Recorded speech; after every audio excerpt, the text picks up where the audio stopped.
My interest in chiropractic care was kind of sparked early on.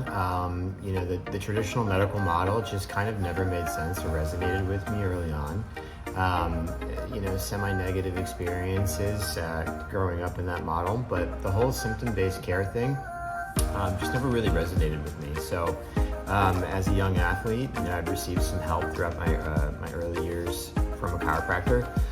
That just kind of pushed my education in that direction. When it comes to integrative therapies like dry needling and shockwave, after doing this for about a dozen years, I'm always striving to be the best I can, to have the biggest toolbox that I can, and find new and creative ways that I can help people. That also keep things interesting for me. It's a job that I really enjoy. So adding in these new things, these new techniques and therapies, it keeps the job fresh. It keeps the mind fresh, and it makes it so that things never get old. I have an undergraduate degree in what's called Applied Health Sciences. Essentially, it's a glorified degree that says that you can go to grad school.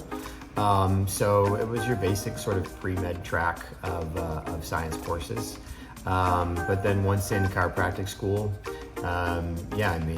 all bets were off from there. So once you have that chiropractic degree and you kind of get sort of your base level of skills using your hands in chiropractic and treatment and diagnosis, after school, it's kind of the sky's the limit. Whatever you find interest in, if it's soft tissue, if it's nutrition, if it's dry needling, if it's rehab exercise, if it's neurology, all of those are avenues that you can explore to try to sort of widen your scope of practice and then offer to your patients. So that's one nice thing about the chiropractic license, is it does give you numerous ways which you can kind of approach and add value to what you're trying to do.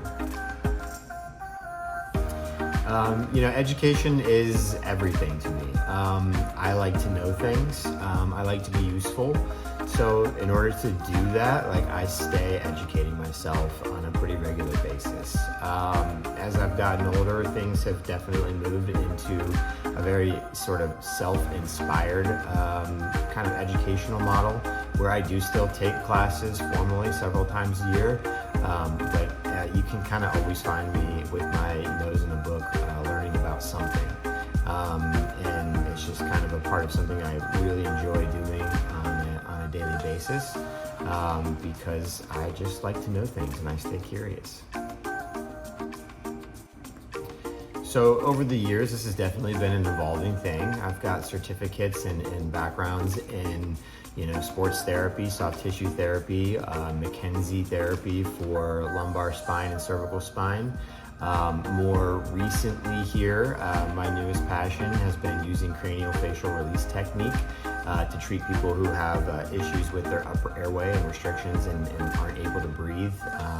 Maybe have a deviated septum, have been recommended surgery, aren't sleeping well, snoring, things of that nature. So that's kind of been my most recent passion.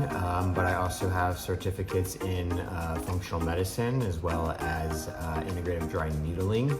And those have been some of my most recent add-ons that kind of shape how I practice right now. I've had many mentors along the way, and these are people who mostly I've come across and some of their information has just sort of resonated with me.